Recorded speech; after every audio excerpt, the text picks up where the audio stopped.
Chapter 57.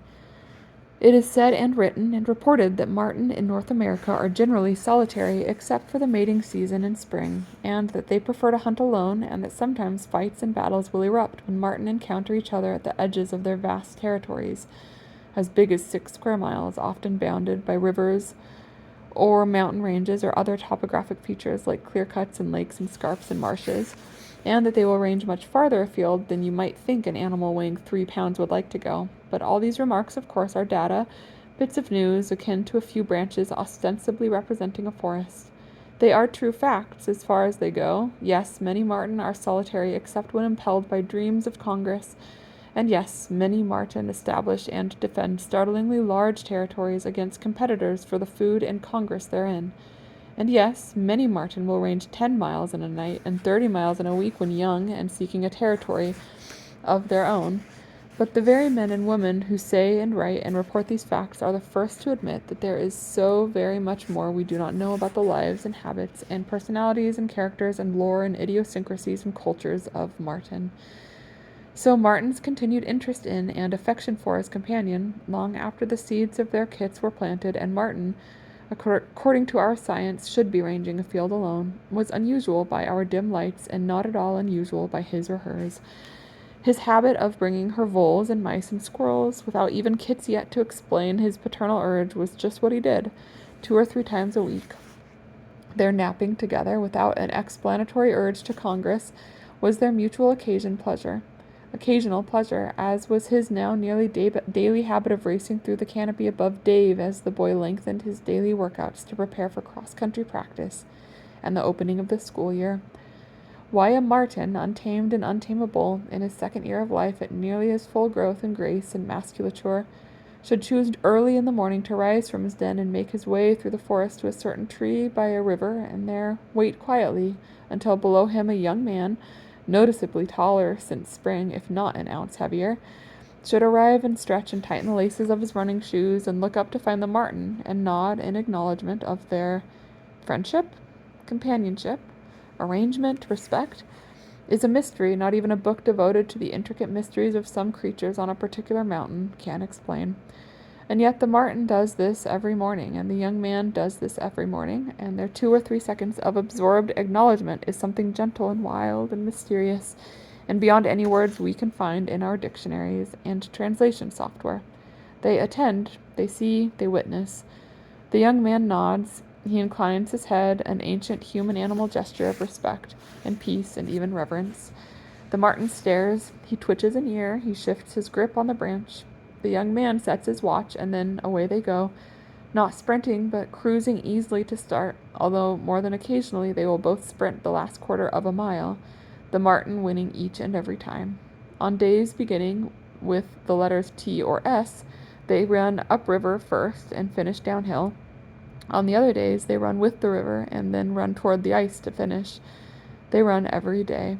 The young man thinks he should also now be running every afternoon, but his sister has persuaded him, using charts and graphs, that he is better served athletically by spending the afternoons with her, usually swimming in a lake, although here and there they have ridden bicycles along the intricate trails Cosmos has made in the power line cuts, and even once, for a hilarious and frightening moment, raced Cosmos along the trail by the river.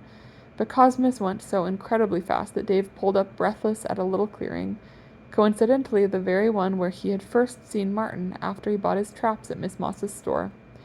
Maria would long remember the afternoon they raced Cosmos, for they saw a tremendous salmon holding in a pool in the river, a fish bigger than any she had seen in her life, and never was there a fish so gleaming and brilliant and green and red and speckled and massive, and akin to a long, intent mussel in the water. It hung there in the pool effortlessly, facing into the current, with only the occasional twitch of its tail to indicate that it was alive, and for the longest time Maria and her brother hung over the lip of the pool, staring. They did not think of trying to catch the fish, or of doing anything but staring in awe, and finally, for no reason they could tell, it moved gently forward a few inches, and then, as smooth and fast as the river itself, vanished upriver. Though the water upriver from the pool was no more than 2 feet deep, neither Dave nor Maria saw the slightest ripple or roil, not the slightest swirl or boil. They rode home silently, smiling. Miss Moss and Mr. Douglas, after consulting with Maria, set the date for the unwedding ceremony as October the 4th. Joel Palmer's birthday, and Maria's dad said yes, she could take her magic, amazing lifesaver sneakers off the mantle and wear them to the ceremony if she chose, as she would be in the key position of Lordess of the Rings.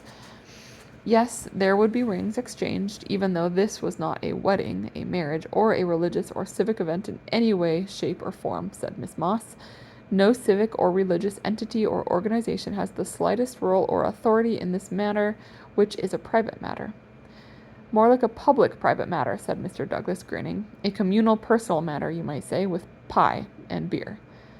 After a good deal of discussion, Miss Moss and Mr. Douglas decided not to have the ceremony in the store, despite how cool it would have been to have a fireplace and a kitchen available, or in the former State Highway Repair Building, because even a free-form church shared by every faith tradition conceivable was too much of a church for Miss Moss, although Mr. Douglas voted for the church for a while on the theory that it would provide easy access for Edwin, and they could even invite Frank the tractor, which would be fun.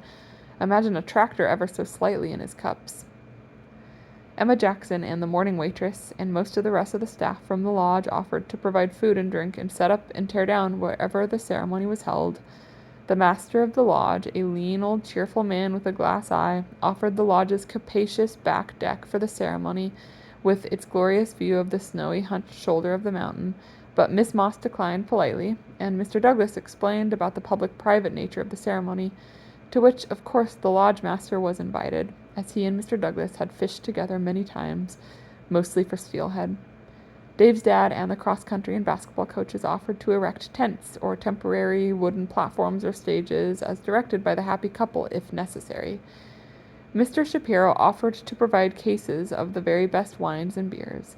Moon's parents offered to pay any and all costs for the ceremony, including a honeymoon if planned. Mr. Douglas again explained about the nature of the ceremony, which had no proviso for a honeymoon, as it was not a wedding, a marriage, or a religious or civic event in any way, shape, or form. It's a not wedding, I guess you could say, said Mr. Douglas. An unwedding. It's a plighting of troth without the usual frippery and drapery, as Jenny says. The county and the state are not involved. The federal government of these United States is not involved. No ostensible religious authorities involved. There are no tax breaks. There are no forms or permits or licenses. There will be no bans announced or notes in the newspaper. There will be no tweets or posts or alerts or photographs or recordings. There will be no hired band or caterer or event manager, and all beings of every shape and form are invited. Last I looked, there was a horse and a finch coming, and Mr. Shapiro's dog, which looks like a coyote on steroids.